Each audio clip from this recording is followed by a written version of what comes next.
Hello everybody, today I'm going to talk about the proposed Restrict Act, otherwise known in the media as the so-called TikTok ban, and how it is in reality a much bigger power grab and scaffolding for broader censorship of the internet.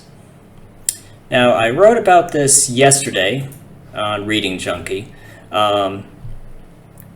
essentially saying that the language of the bill is very broad, and despite claims that it's only going to be used on big fish, it's actually not true. It can be used against anyone who uses the internet, as shown when I highlighted some of the text.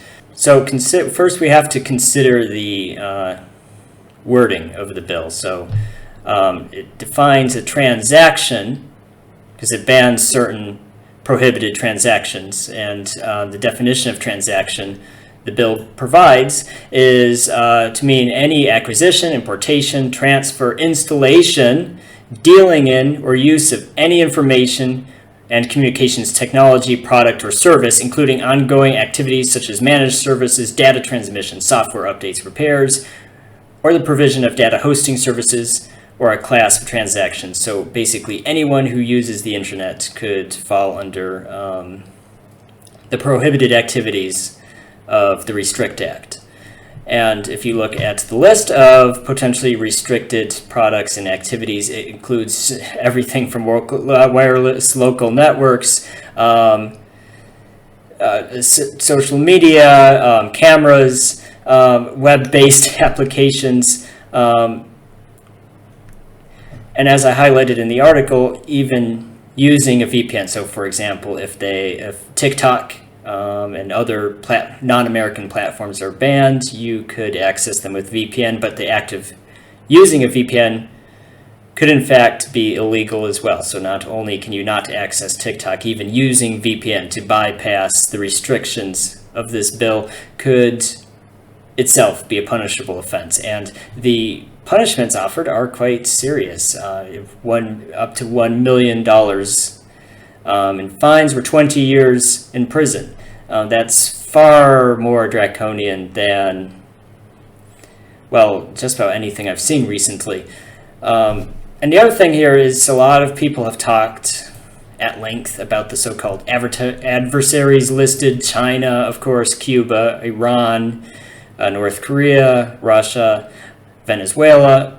As far as I can tell, looking at the actual bill itself, it's a smoke screen. There's nothing here explicitly saying that the prohibited platform or service has to originate from those countries. It could just simply be perceived as a threat by the Secretary of Commerce, and for that reason banned. It could be, so it's not necessarily a Russian network like VK or a allegedly Chinese platform like TikTok.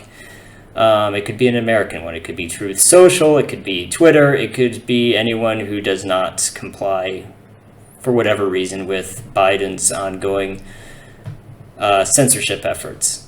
And also, since it does explicitly mention the Secretary of Commerce, we should look at who is the Secretary of Commerce right now. And that person is apparently Gina Raimondo. What's interesting about her, I did start with the Wikipedia page and looked at some of the linked news stories about her.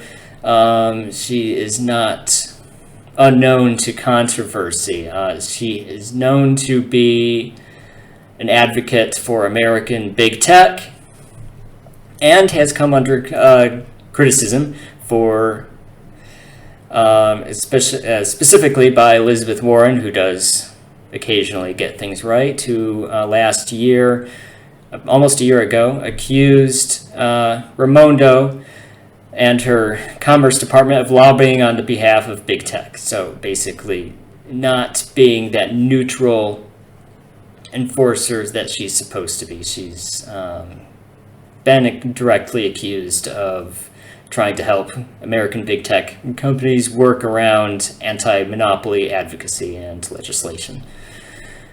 And bear in mind that this is just who's Secretary of Commerce now. And that's the problem with any legislation that increases government power. You can't just look at who's in office now. You have to bear in mind that anybody who takes office after this point can use these same powers. So as far as I can tell, this is a radical step, and it's also a pretty stunning display of hypocrisy, considering that we loudly condemned Georgia, the country, not the American state, Georgia, of their proposed foreign agents bill that would,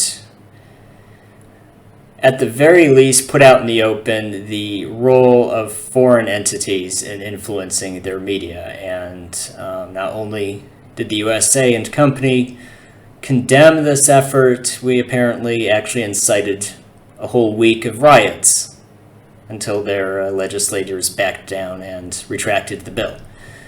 Now, since I published that story on Reading Junkie, I've seen other independent news outlets like Zero Hedge and Tucker Carlson weigh in on the Restrict Act, and they all essentially say the same thing I did, so that's a good sign that I'm not crazy.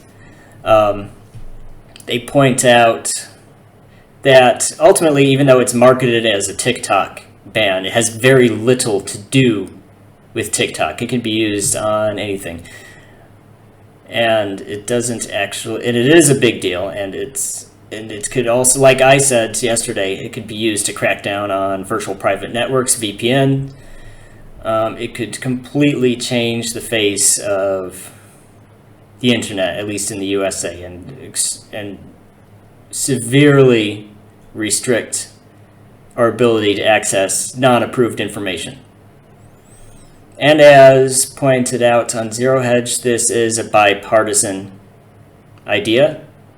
It was proposed by a Republican and supported by Democrats and Republicans, and some of the supporters from the Republican side of the aisle shouldn't be a surprise to us. Mitt Romney, Lindsey Graham stand out to me in particular. Big surprise that they would support a huge step in government overreach like they always do.